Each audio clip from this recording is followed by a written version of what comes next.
일본의 수출 규제 이후 처음으로 한일 양국 실무자들이 만났습니다. 양측의 분위기는 시작부터 무겁고 냉랭했는데 6시간 가까이 회의가 이어졌지만 결국 합의점을 찾지는 못했습니다. 두 분 전문가 모셨습니다. 배종호 세한대 교수, 장성호 건국대 행정대학원장과 이야기 나눠보도록 하겠습니다. 오셨습니까? 네, 안녕하세요. 안녕하세요. 예, 어제 일본이 우리를 분명히 부른 건지 아닌지는 정확하게는 알 수 없습니다만 실무협의를 하러 우리가 일본에 갔습니다. 참 당황스러웠습니다. 저는 이걸 어떻게 설명해야 될지 모르겠습니다. 일단 어떻게 보셨습니까? 일본의 속내가 그대로 드러난 장면이 아닌가 이렇게 생각이 돼요. 예. 우리가 흔히 듣는 오모테나시다 이런 일본 말 있지 않습니까? 진심으로 손님을 대한다. 그런 뜻인데 예. 뭐 우리가 일본 사람 만나보면 굉장히 예의 바르지 않습니까? 그럼요. 그런데 이날 한일 실무 협의, 지금 일본에서는 협의가 아니고 설명회다라고 얘기를 하는데 우리 입장에서는 뭐 협의차 간 거니까 이 실무 협의 모습을 보면은 일본의 전통 예절은 전혀 찾아볼 수 없는 그런 외교적 결례가 아주 노골적으로 드러나는 그런 자리였어요. 일단 그 사진을 보니까 우리 측에 이제 과장하고 두 사람은 다 이렇게 정장을 하고 지금 영상에 계속 나오고 있습니다. 넥타이를 맸어요. 그런데 일본 측 두 사람은 와이셔츠 차림에 많이 더웠나 봅니다. 노타이예요. 예. 그리고 이제 장소를 보니까 회의장이라기보다는 뭐 창고 같다. 의자들이 뒤에 지금 저렇게 널브러져 그렇습니다. 있고. 그리고 이제 뭐 치우지 않은 물건들도 많이 있고요. 그다음에 이제 우리가 뭐 초등학교 뭐 회의에도 그렇게 안 할 텐데 화이트보드에다가 뭐 설명이라는 종이 A4 용지 해가지고 붙여놓고 이것이 과연 지금 이렇게 중차대한 수출 규제 문제를 논의하는 한일 양국 간의 실무 그런 협상의 자리인지 도저히 믿어지지가 않고요. 우리 측에서는 이제 계속해서 대통령도 만나겠다. 우리가 아베 총리 만나겠다 했지만 거절했고, 그다음에 장관급 회동도 하겠다 해도 거절했고, 그리고 뭐 고위급 회동도 해도 그것도 거절하고, 결국 이제 계속 급을 낮춰서 과장급까지 낮춘 거 아니겠습니까? 그리고 우리 이제 최소한 5명 정도 만나자 했는데 일본 측에서는 지금 2명씩만 만났는데. 이렇게 그러면 일본이 왜 한일 실무 협의의 격을 낮추고 또 이렇게 외교적인 결례를 노골하고 있는 것인가라는 것과 관련해서는 결국은 자신들의 우리 대한 수출 규제를 정당화하겠다는 그런 뜻으로 보이고, 더 나아가서는 앞으로 현재 수출 규제의 강도를 더 확대하겠다라는 그런 의도로 해석이 됩니다. 저는 어제 저 모습을 보면서 일본의 품격을 아주 적나라하게 보여준 게 아닌가 싶은 생각이 들었습니다. 어떻게 보셨습니까? 뭐 일본 나름대로는 저런 모습을 통해서 일본이 지금의 어떤 상황과 그리고 한국 정부를 대하는 그런 어떤 자신들의 모습 그런 것들을 상징적으로 보여주고 싶은 것이 아니었나 그렇게 보고 오모테나시라는 말을 방금 하셨지만 이제 최고의 환대를 하고, 지난번에 트럼프 대통령이 일본을 방문했을 때 아베 수상이 하루 종일 삼시세끼를 따라다니면서 일정을 같이 하지 않았습니까? 그만큼 강한 나라에는 일본의 속성이 그만큼 환대를 하는, 오모테나시가 통하는 그런 외교적인 어떤 전술이라든가 그런 것을 지금 취하고 있고, 지금 저런 장면을 연출한 것은 물론 한국의 반일 감정도 있고 일본의 수입 규제, 이것이 일본이 먼저 싸움을 걸지 않았습니까? 어떻게 보면은 일본의 전인을 드러낸 그런 어떤 상징적인 장면이 될 수도 있고, 우리로서는 상당히 모욕적인 장면이라고 할 수가 있습니다. 일본 입장에서는 이런 것들을 통해서 한국을 앞으로 확실하게 무역적인 측면에서 그리고 여러 가지 뭐 외교 안보 측면에서 한국을 길들이겠다, 이런 어떤 상징적인 모습을 연출하지 않았나 그렇게 싶고, 물론 이런 것들을 봤을 때 국제사회에서 일본의 옹졸한 모습을 우리는 다시 한번 목도를 할 수가 있었고, 일본이 뭐 동북아시아 패권 전략의 뭐 하나가 지금 뭐 시작되었다고도 볼 수가 있는데 뭐 여러 가지가 있지만 이제 과거사 문제가 지금 있지 않습니까? 이런 것들이 결국은 일본의 그 강제징용자 문제와 관련된 그런 것들부터 이제 출발이 됐다고 봤을 때 과거사 문제가 첫째 출발이고, 두 번째는 참여연 선거가 7월달에 있지 않습니까? 그래서 7월달에 참여연 선거 때 한일 간의 관계를 극대화, 여러 가지 강력하게 극한적으로 끌어올림으로써 국내 정치에 이용하고 싶은 그런 아베의 전략, 그리고 미국과 중국 간의 어떤 등거래를 하면서 미국과 트럼프, 아베와 트럼프 그리고 한국과 지금 중국이 상당히 여러 가지 경제적으로 여러 가지 지금 뭐 교통을 하고 있지 않습니까? 예. 이런 상황에서 이런 것들을 견제하고 이간질하는 그런 여러 가지 다목적 포석의 일환으로 그 장면에서 우리는 읽을 수 있다고 봅니다. 알겠습니다. 어제 일본에 도착한 이 우리 두 명의 과장 뭐 혹여라도 좀 모욕죄에 이런 생각 안 했으면 좋겠습니다. 저는 개인적으로 일본의 이런 모습을 계속해서 전 세계가 좀 봤으면 일본이 어느 정도의 품격을 가졌나 이렇게 확인을 했으면 좋겠고요. 어제 어쨌든 만나서 일본은 일방 통보했습니다. 화이트리스트 국가에서 한국 제외할 것이다. 뭐 제외할 수 있다. 뭐 이런 입장은 어차피 예견된 거였죠, 충분히. 그렇습니다. 이제 어제 회의에서 굉장히 우리 측에서는 납득하기 어려운 결과들이 많이 나왔는데 예. 지금 일본 측에서 우리 측에서 뭐 수출 규제 철회도 요구하지 않았다, 뭐 협의를 하자고도 안 했다, WTO 제소 얘기도 안 했다, 전혀 다른 얘기를 하고 있거든요. 팩트 다 틀린 얘기라고. 그렇습니다. 만약에 우리 측에서 그런 문제 제기를 안 하려면 일본을 왜 갔겠습니까? 그러게요. 그러니까 전혀 맞지가 않는 것이고요. 이런 것만 봐도 지금 일본이 얼마나 곤란한 지경에 처했는지 잘 보여주는 것 같아요. 지금 특히 이제 일본이 계속해서 말 바꾸기를 하고 있거든요. 예. 맨 처음에는 지금 강제징용 배상 판결 때문에 이렇게 경제적인 수출 신뢰가 규제 조치, 무너졌다. 예. 그렇게 했다가 지금 뭐 수출 전략 물자를 제대로 관리를 못한다. 또 뭐 한일 간에 신뢰가 안 된다. 뭐 그리고 대북 제재 이행을 못한다. 예. 뭐 이렇게 계속해서 지금 말을 바꿔가고 있는 것 자체가 일본 측에서 지금 정확하게 대응을 잘 못하고 있는 거고 예. 또 다른 측면에서는 뭐 상황이 어땠든 논리가 어땠든 자신들이 정하는 그런 시나리오대로 가겠다라는 것 아니겠습니까? 예. 그래서 이제 일본이 지금 정하고 있는 시나리오는 첫째는 지금 이제 반도체 디스플레이와 관련해서 세 개 품목을 지금 수출을 규제를 했지 않습니까? 예. 그게 이제 우리 입장에서 한 70에서 90% 일본에 의존하는 결정적인 그런 소재들인데 부품들인데 더 나아가서 이런 이제 규제 품목을 확대하겠다. 그리고 방금 말씀하신 대로 화이트리스트 그러니까 백색 국가죠. 예. 그러니까 다른 말로 하면은 이제 우방 국가입니다. 그래서 우방 국가에게는 혹시 군사적으로 전용이 가능한 전략 물자에 대해서도 수출을 규제하지 않는 예. 그런 건데 여기서 이제 한국을 제외하면은 지금 뭐 일본에 27개 국가라는데 여기서 이제 한국을 제외하게 되면은 일일이 이제 규제를 당해야 되는 것이죠. 예. 그래서 대략 그런 품목이 한 1,100여 개 정도 되니까 이런 부분에 대해서 우리 측에 이제 정확하게 타격을 입히겠다는 것이고 그럼 이제 그 시기가 언제쯤 되느냐? 대략 다음 달 15일쯤 될 것으로 보이는데 예. 그래서 이제 우리도 나름대로 준비를 하고 있지만은 만약에 일본이 우리 측에 백색 리스트, 백색 국가에서 제외한다면은 예. 이건 이제 한일 간의 지금까지 갈등은 거의 무역 전쟁, 전면전으로 치달을 수밖에 없는 상황이기 때문에 굉장히 안타까운 상황이고요. 예. 그래서 지금 이제 우리 측에서는 국제 여론에 호소를 하고 있는 그런 상황 아니겠습니까? 그리고 또 이제 미국 측에도 도움을 청하는 이런 상황인데 이럴 때일수록 우리 내부가 여야를 초월해서 예. 똘똘 뭉쳐서 좀 비상한 상황이니까 비상한 대응이 좀 필요하지 않나 이런 생각이 알겠습니다. 듭니다. 내부 상황은 제가 잠시 뒤에 다시 한번 좀 주제를 다뤄보겠습니다. 네.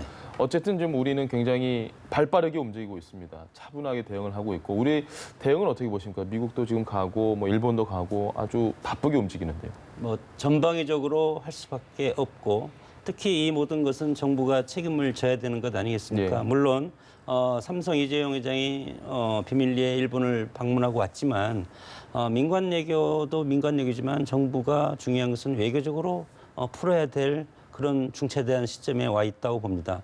물론 뭐 여러 가지 여론적 지표도 지금 나오지만 그런 것은 차치하더라도 예. 국가 간의 지금 문제로 지금 대두되고 있지 않습니까? 아베와 우리 문재인 대통령 지금 곳곳에서 두 정상 간에 부딪히고 이런 것들은 결국은 외교로 풀지 않으면 예. 상당히 우리한테는 불리한 국면이 될 수밖에 없다. 어려워지죠. 좀 뭐 현실적으로 그렇습니다. 그리고 연말에 다가오는 일본 채권 보증 문제 이런 것들이 지금 기다리고 있고 또 수출 규제뿐만이 아니고 비자 규제라든가 군사 안보 이런 것들을 이제 전방위적으로 확대되고 방금 말씀하신 1,100여 개로 여러 가지 수출 규제가 이루어진다고 예. 가정을 한다고 하면 결국은 단기적으로는 우리가 상당히 충격적인 그런 경제적인 그런 충격에 빠질 가능성이 상당히 크기 때문에 예. 과거와 현재 그것을 떠나서 정치는 미래를 지향해야 된다고 봅니다. 미래를 지향하는 것은 어떤 국가 간의 현실적인 이런 갈등이 있지만 물론 그런 일본이 지금 그렇게 협상 과정에서 보는 그런 굴욕적인 모습을 우리가 보여줬지만 우리는 어차피 일본의 어떤 경제적인 무역적인 의존을 상당히 많이 하고 있지 않습니까? 예. 이런 상황에서 지혜를 모아야 될 때다. 이것을 감정적으로 대응할 때는 아니라고 봅니다. 감정적이라는 말씀이 나오셔서 이 이야기를 좀 해봐야 될 것 같습니다. 반일 정세가 지금 거의 최고조에 달하고 있고요. 일본 역시도 일본에서 VX 살인가스 얘기하니까 그러면 아베가 잘하고 있는 거네라고 우호적으로 바뀌고 있고 한국 별로 안 좋아하는 여론 늘어나고 있고 우리는 계속해서 감정적으로 싫을 수밖에 없잖아요. 일본 사람들이 일본에 대한 이런 반일 감정 어떻게 좀 이해하고 계십니까? 감정적으로 칠 수밖에 없지는 않죠. 예. 그런데 당장 이제 우리도 인간이기 때문에 예. 감정적으로 굉장히 불쾌할 수밖에 없는 거죠. 예. 그러니까 자연 발생적인 것이죠. 우리가 이제 누구에게 한 대 맞으면 화가 나지 않습니까? 예. 그걸 이제 부당하다고 생각할 수는 없는 거죠.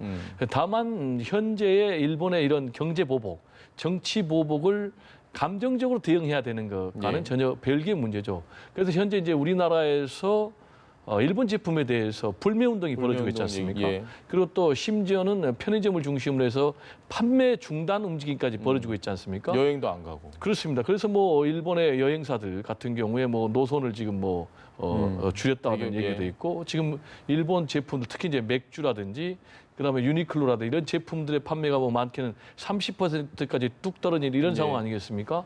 그래서 결국은 이런 문제가 결국 이제 국제 무역 질서가 사슬처럼 다 연계돼 있기 때문에 당장은 일본 측에서 반도체 디스플레이 관련해서 우리에게 수출한 금액이 이제 한 5천억 정도 된다 그래요. 예. 그리고 이것과 관련해서 우리는 수입해서 다시 제품을 만들어 수출하는 게 뭐 한 뭐 1,700조 정도 된다 그러니까 우리가 엄청나네요. 엄청난 뭐 그런 뭐 차이가 있다고는 하지만은 결국은 일본의 산업에도 영향을 미치고 또 미국의 산업에도 영향을 미치고 그래서 결국 국제 무역 질서에 다 영향을 미치기 때문에 결국은 이 문제가 일본의 이제 부메랑으로 돌아올 것이다라는 이제 그런 지적들이 많아요. 실제로 지금 이제 반일 감정과 관련해서는 일본에 대해서 호감이 있다는 거는 12%. 예.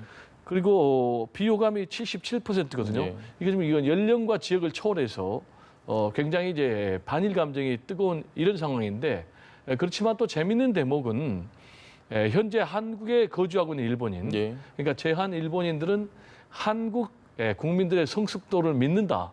그 근거는 지난번에 촛불 집회 때, 촛불 혁명 때 굉장히 성숙된 그런 모습을 보여줬기 때문에 성숙된 시민 의식을 믿는다라고 했는데 이런 상황일수록 일본이면 일본, 한국이면 한국에서 양식 있는 지성인들이 좀 국제 자유무역 질서를 해치지 않는 방향으로 가야 된다라는 그런 따끔한 질책어린 말을 각국의 위정자들에게 특히 이제 일본의 아베 총리에게 해야 되지 않나 좀 이런 생각이 듭니다. 불매운동 관련해서 일본 제품 불매운동 관련해서 일각에서는 이렇게 감정적으로 대응할 문제가 아니다라고 하시는 분들도 있고 국민의 선의가 모여서 하는 행동이기 때문에 뭐 그건 그거대로 놔두자라고 하는 분들도 있습니다. 어떻게 생각하십니까? 뭐 정부 입장에서 보면 이런 것이 좋을 수도 있지만 협상에 어떻게 보면 악영향을 끼칠 수도 있는 것은 사실이 아니겠습니까? 물론 국민들 입장에서 보면은 언론에 비치는 그런 일본의 뭐 방금 협상 장면에서 봤듯이 누구나 모욕적이고 굴욕적이라고 생각할 수도 있습니다. 그러나 그것은 일반 국민들이 국가를 생각하고 우리와 일본과의 과거의 숙적인 가까고도 먼 나라 일본 아니겠습니까? 그렇기 때문에 국민 입장에서는 흥분할 수도 있고 일본을 정말 싫어할 수도 있고 증오할 수도 있고 일본을 가지 않고 일본 물건도 사지 않고 그런 애국적인 국민들이 대다수라고 저는 생각을 하는데 결국은 WTO 체제, 자유무역시장 경제 체제는 결국은 과거의 그런 냉전 체제 국가의 벽을 허물어뜨리지 않았습니까? 이것이 상당히 저는 중요한 포인트라고 보는 건데 과거는 과거고 현재는 현재고 이에치카가 역사란 무엇인가 하는 책에서 역사는 과거와 현재의 대화다. 과거만으로서 모든 것을 여러 가지를 규정할 수도 없고 현재적 시각에서 과거를 보면서 미래로 나가야 된다. 그런 것들이 이제 역사적인 시각인데 이런 상황에서 봤을 때 국민들 입장에서는 충분히 그럴 수가 있다고 봅니다. 예. 언론이 그것을 스포트라이트에서 보여줄 수도 있다고 봅니다. 이것이 일본한테 어떤 영향을 끼칠 수 있다고 보는데 결국은 국가 대 국가의 관계가 지금 살아있지 않습니까? 네. 이런 상황에서는 국민들의 그런 모습 자랑스럽고 우리로서는 당연한 모습이다. 다만 이 국가 간의 무역 관계에 있어서는 어떤 국가 정상 간의 어떤 포지션이 상당히 중요하다. 예. 이런 측면에서 정부 입장에서는 냉정할 필요가 있다고 봅니다. 냉정하게. 국민 입장에서는 감정을 가감없이 드러낼 수도 있고 그래서 이중적인 포석으로 해야만이 외교는 전략 아니겠습니까? 예. 그래서 우리가 얻을 수 있는 것이 무엇인지 결국은 일본을 딛고 일본의 이런 여러 가지 압력을 우리가 딛고 이기는 것이 예. 결국은 경제적으로 우리한테 득이 되는 거다. 이런 것들을 생각할 때는 상당히 냉정할 필요는 있다고 봅니다. 냉정하게. 국내 정치권에서의 반응을 보면 정부 대응에 대해서 좀 질타하는 목소리도 많고요. 기업인 들러리 뭐 세우는 거냐, 야당 들러리 세우는 거냐, 황교안 대표가 이런 얘기도 했습니다. 국내 정치권의 이런 반응들에 대해서는 어떻게 보십니까? 저는 좀 그거는 바람직하지 않다고 생각을 합니다. 예. 적정 분열 양상으로 비춰질 수도 있고요. 물론 이제 여러 가지 뭐 충심어린 고언은 할 수 있겠지만은 예. 지금 어쨌든 간에 사실상 일본하고 무역 전쟁이 벌어지고 있는 이런 상황 아니겠습니까? 이런 상황에서는 우리가 하나로 뭉쳐서 예. 한 목소리를 내서 대일 전선을 우리가 힘을 실어줘야 된다. 이런 입장인데 그래서 정치인으로 분류될 수 있는 사람 그럼 차라리 동경에 가서 살아라 이런 얘기를 했는데 예. 지금 이 문제는 뭐 여야의 문제도 아니고 예. 보수와 진보의 문제도 아니라고 봅니다. 결국 그리고 이 문제의 본질이 뭐냐가 중요한 거 아니겠습니까? 단초는 어쨌든 간에 우리 대법원의 강제징용 배상 예. 판결에 대해서 일본이 책임이 있다. 그래서 대략 피해자 한 사람당 1억 원씩을 배상해야 된다라는 예. 문제와 관련해서 일본 측이 반발하고 있는 거 아니겠습니까? 그래서 여기에 대해서 또 문재인 대통령이 그렇다면은 우리가 각각 양국의 기업들이 나서서 예. 피해자를 배상하자라는 이제 대안까지 제시했지만 계속해서 거부를 하고 있는 이런 상황. 그리고 뭐 본인들이 인정을 하고 있지 않지만은 여기에 대해서 결국 이제 경제 보복이라는 카드를 끌어냈지 않습니까? 예. 그런데 이거는 경제 보복이냐 더 넘어가서 이게 무역 정치 보복이다. 라고 해석할 수밖에 없거든요. 그 이유는 아베 총리가 어쨌든 간에 뭐 다 하는 얘기지만 이번 달 21일 날 참여연 선거가 있거든요. 일주일 좀 더 남았네요. 그렇습니다. 예. 거기에서 이제 보수표를 결집해서 승리를 얻고자 하는 그런 계산이 담긴 거죠.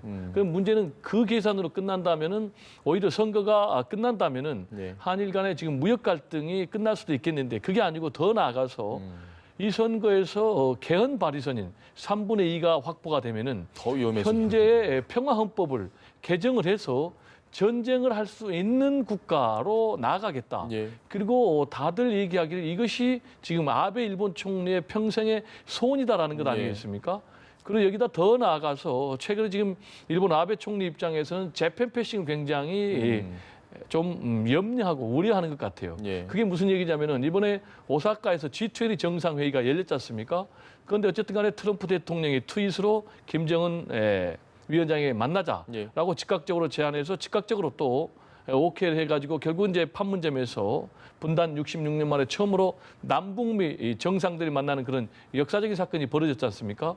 여기에 대해서도 지금 아베 총리가 굉장히 위기감을 느끼면서 이렇게 되면은 앞으로 일본 그리고 자신이 이 동북아에서 패권을 상실하겠다. 예. 그래서 동북아의 패권을 좀 강화하겠다라는 이제 그런 포석. 그리고 더 나아가서는 지금 이제 문재인 대통령의 어떤 한반도 평화 프로세스가 탄력을 받으면서 한국과 미국이 굉장히 좋은 관계가 되고 예. 또 그리고 북한과 미국이 또 협상 국면으로 가기 때문에 이런 부분에 대해서도 뭔가 좀 어깃장을 놓으려는 그런 계산까지 다 담겨 있기 때문에 특히 이제 한국과 미국을 이간질시키려는 그런 계산까지 담겨 있는 이런 상황에서 과연 국내 정치인들이 여야 또는 보수와 진보로 분열했을 경우에 이거는 결국은 일본의 아베 총리의 힘을 실어주는 그런 현상이 되는 것 아닌가 좀 이런 우려가 듭니다. 제가 보기에는 예. 뭐 보수와 진보의 어떤 시각은 똑같다. 다만 시점이 지금 차이가 있기 때문에 이런 문제가 있는 것이 아닌가 생각이 드는데 2016년도 외교백서에 보면 예. 일본을 무엇이라고 표현했냐면 가치와 이해를 공유하는 소중한 이웃. 박근혜 정부 때입니다. 이렇게 표현을 했고 그래서 일본과 한일 위안부 출연해서 10여 건을 해서 일단 불가역성적인 그런 것들을 해결했다 이렇게 예. 이제 합의를 하지 않았습니까? 그러나 이제 문재인 정부가 들어서 2018년도 외교백서를 보면 일본을 지리적, 문화적으로 가장 가까운 이웃으로 해서 상당히 조금 더 멀어졌네요. 멀어진 예. 이렇게 하는 것은 정권의 색깔이라고 봅니다. 그래서 황교안 대표가 그렇게 얘기하는 것은 뿌리에서부터 문제가 있다. 왜냐하면 우리가 과거에 그런 한일 간의 갈등을 지금 다시 끄집어내서 이렇게 하면은 현재적으로는 도움이 안 된다. 우리가 먹고 살거나 어떤 경제적인 어떤 교류 이런 것은 도움이 안 되기 때문에 박근혜 정부에서 그렇게 하는 것들을 지금 이제 다 뒤집고 있지 않습니까? 그리고 강제징용죄 문제도 지금 이제 대법원에서 재판 중이고 이런 상황에서 서로 시각이 차이지 어떤 현상을 다 뒤집는 것은 아니라고 저는 생각이 들고 그리고 정부 입장에서도 이제 상당히 이해가 되는 것이 예. 과거에 한일 간의 관계 그때 지금 문재인 대통령은 1919년을 건국의 시점으로 보고 싶다. 이런 시각이고 한국당 보수당 입장에서는 해방을 정부의 시점으로 보고 싶다. 예. 이런 시각의 차이가 있는 것이지 현상은 그대로 있는 겁니다. 이런 상황에서 현재 문재인 정부가 지금 왜 일본에 대해서 경제적으로밖에 할 수가 없냐. 이런 것은 현재적인 문제가 발등에 떨어졌기 때문에 정부는 이렇게 할 수밖에 없는 것이고 그리고 일본에서 위안부 출연한 10억엔 배상 문제건도 지금 우리는 안 받겠다고 이미 문재인 정부 들어서 하지 않았습니까? 지휘재단 해산했죠. 예. 그래서 한국당 입장에서는 자 그것을 일정 부분 해놓고 나중에 또 일본에 대해서 배상 추가 요구를 하거나 그렇게 하면 될 텐데 이렇게 했기 때문에 이런 무역 보복이 지금 일어나고 있는 것이다. 지금 이런 것들이 보수당과 진보 민주당 정권이 지금 차이가 있는 근본적인 요인이라고 봅니다. 정치권도 그런데 언론도 보면 뭐 이게 보수와 진보를 따지는 것도 좀 우습긴 하지만 뉘앙스들이 굉장히 다릅니다. 정부를 굉장히 날선 공격을 하는 언론들도 분명히 있고 아마 많이 보셨을 겁니다. 어떤 생각이 좀 드십니까? 이제 뭐 같은 맥락이죠. 뭐 언론도 지금 어쨌든 간에 진영의 논리에 사로잡혀 있는 경향이 없지는 않지 않습니까? 예. 그래서 이 문제는 어쨌든 간에 진영의 문제가 아니다. 예.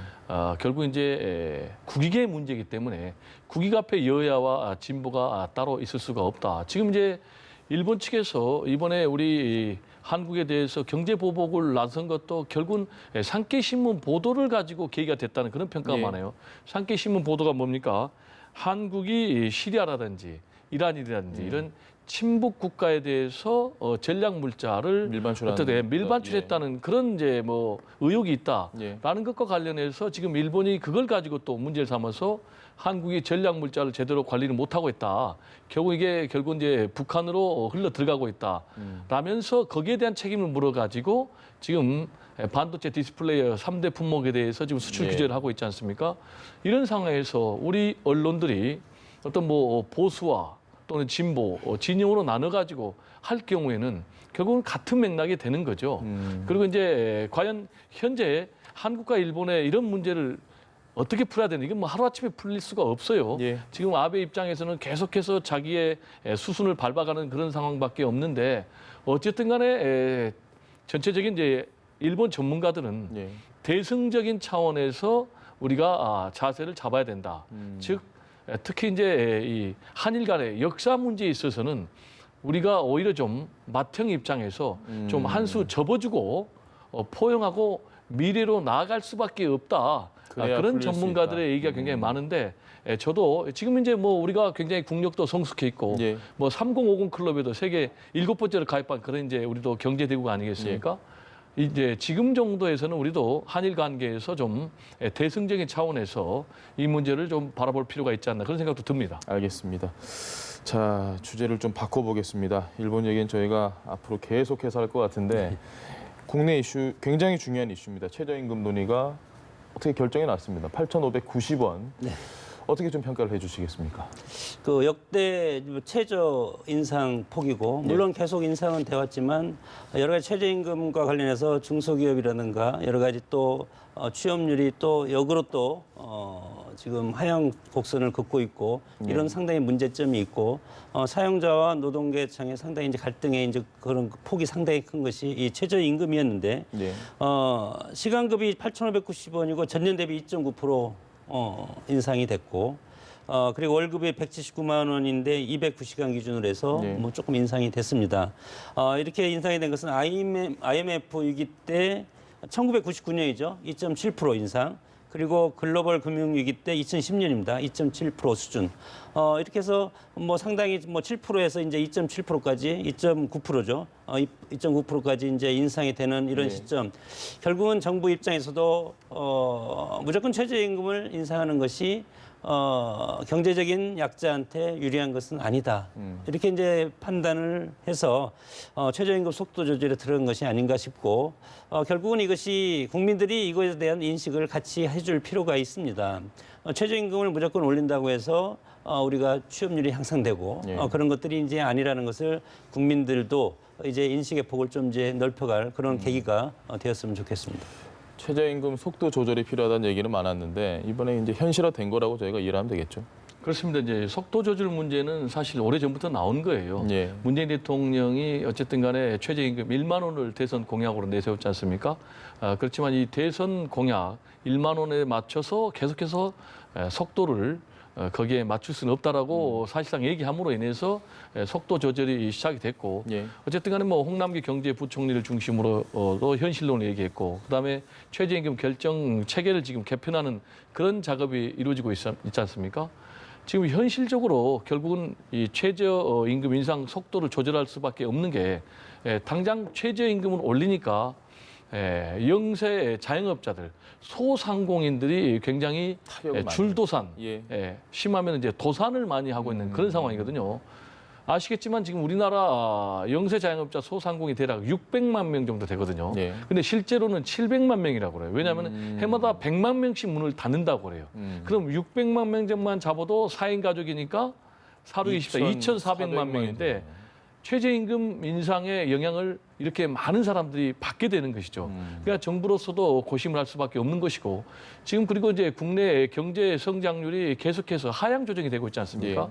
2.4%까지 하향 조정됐는데 심지어 지금 2.0%까지 예측하고 예. 있는 이런 상황 아닙니까? 여기에다 지금 국제 경제 흐름도 굉장히 좋지 않아요. 지금 미중 간의 무역 전쟁이 예. 지금 일촉즉발이고 지금 한일 간에 지금 무역 갈등도 지금 벌어지고 난데없이, 있는 예. 이런 상황 아니겠습니까? 이런 상황에서 이제 조정할 수밖에 없는 것이 아닌가. 특히 이제 이번에 최저임금을 결정함에 있어서 사용자 측은 뭐 오히려 삭감해야 된다, 줄여야 된다라고 얘기를 했지만은 또 노동자 측에서는 어쨌든 간에 한 자릿수 인상을 했다는 것이 저는 굉장히 고무적이고 그리고 이걸 결정함에 있어서 통상 노동자 측에서 자리를 박차고 나가는 그런 상황에서 사용자 측 그리고 공익 위원들만 해가지고 최저임금을 결정했는데 이번에는 다 같이 앉아서. 그렇습니다. 다 같이 앉아서 표결해서 결정했다는 게 저는 굉장히 바람직하고 이 의미를 받아들여서 노사 모두 이번에 최저임금 결정안에 대해서 좀 수용하는 그런 자세가 필요하지 않나 이런 생각이 좀 듭니다. 이건 좀 짚어봐야 될 것 같습니다. 최근에 민주노총에서 청와대 앞에 가서 시위도 하고 뭐 노동 탄압 정부 이런 얘기도 많이 하던 와중에 최저임금이 사실상 사용자 편 손을 들어준 셈인데 노조에서 문재인 정부를 향한 비판이 굉장히 더 거세질 것 같다는 예상이 됩니다. 어떻게 예상하십니까? 뭐 문재인 정권 지금 이제 집권 3년을 이제 넘기고 있는데 예. 역대 정권을 보면 그렇습니다. 뭐 진보 정권이 들었을 때 소위 말해서 진보 정권이 들었을 때 그 중추 핵심인 민노총이 그 중심에 있지 않습니까?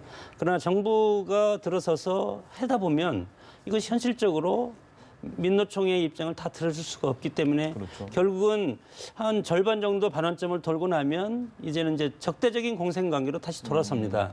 왜냐하면 정부 입장에서는 민노총의 입장을 전부 들을 수가 없고 민노총 입장에서는 본인들의 요구하는 것을 100% 수행하기 위해서 투쟁을 하는 그런 것들이 이제 계속 이제 반복적으로 보여줬기 때문에 이제는 문재인 정부와 등을 돌릴 가능성은 상당히 크고 그랬을 때 문재인 정부는 상당히 이제 딜레마에 빠질 가능성이 큽니다. 보수 정권 같으면 애초에 민노총의 입장과 좀 배척적인 반대적인 입장에서 정책이라든가 경제 정책을 추진을 하기 때문에 꾸준히 그 양극단적인 그런 견제와 어떤 긴장 관계를 유지하면서 가는데 네. 문재인 정부는 다르다. 민노총이 그 핵심, 정권 창출의 핵심 역할을 했기 때문에 이분들의 것을 전부 들어주면 지금 보듯이 경제적으로 예. 여러 가지 어려운 실업률 그리고 정부가 정말 이상적으로 생각한 장밋빛 공약 그런 것들이 현실적으로 실현되고 있지 않지 않습니까? 네. 이런 상황에서 봤을 때는 딜레마에 빠질 수밖에 없다. 그러나 역대 정부, DJ 정부 때도 마찬가지로 노무현 정부 때도 마찬가지로 민노총이 중간쯤 가다가 다시 투쟁으로 돌아섰습니다. 이런 것들이 문재인 정부도 과연 예외일 수가 있을까? 그것은 상당히 어려운 현실이기 때문에 노동자 계층, 과거에 뭐 화이트와 뭐 블루 칼라 예. 이런 것은 지금은 없어졌다고 하지만 계급적인 간격이 없어졌다고 하지만 그래도 아직은 남아있는 것이 이제 현실인데 이렇게 봤을 때 민노총 측에서 이것을 자제하라. 그렇게 정부에서는 얘기를 할 겁니다.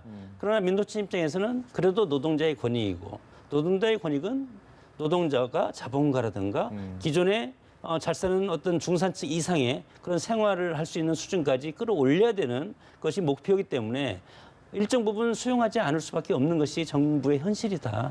그래서 어느 정도까지 가지만 일정 부분 되면 내년 총선 때 가면 반정부 투쟁을 할 수도 있다고 저는 생각이 듭니다.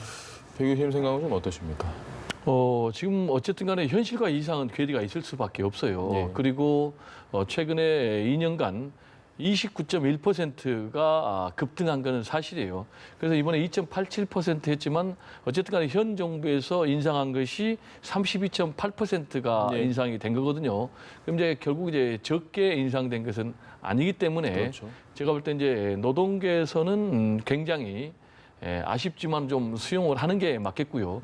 그래서 지금 이제 노동계 특히 이제 양대 노총, 예. 한국노총, 민노총 모두 재심의를 요청을 했는데 재심의는 지금 받아들여지지 않은 가능성이 굉장히 가능성이, 높아요. 예. 왜냐하면은 지금까지 한 번도 그랬던 적이 받아들인 적이 없으니까. 없다고 그래요. 예. 그런데 이제 민노총은 이것과 관련해서 지금 뭐 총파업에 들어가겠다고 하는데 과연 총파업에 들어간다고 해서 이 문제가 해결이 될지 뭐 민노총 입장에서는 현 정부에 대해서 불만이 많겠지만 어쨌든 간에 현 정부는 친재벌이기보다는 예. 친자본이보다는 친노동 정권이라고 평가를 받고 있지 않습니까?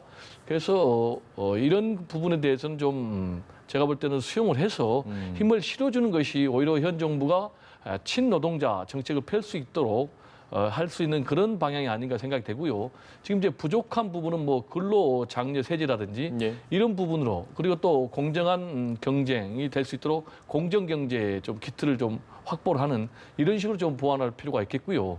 지금 이제 한국당 측에서는 이것과 관련해서 동결을 했어야 된다라고 주장을 하거든요. 그래서 작은 폭탄도 폭탄이 나면서 이번 결정에 대해서 굉장히 부정적인 입장을 보이는데 제가 볼 때는 첫 번째로 우리가 88년도에 최저임금제가 법으로 도입된 이래 예. 지금까지 동결된 적이 한 번도 없습니다. 심지어는 아까 얘기했지만은 IMF 이후에 예. 또 2.7%가 예. 인상이 됐거든요.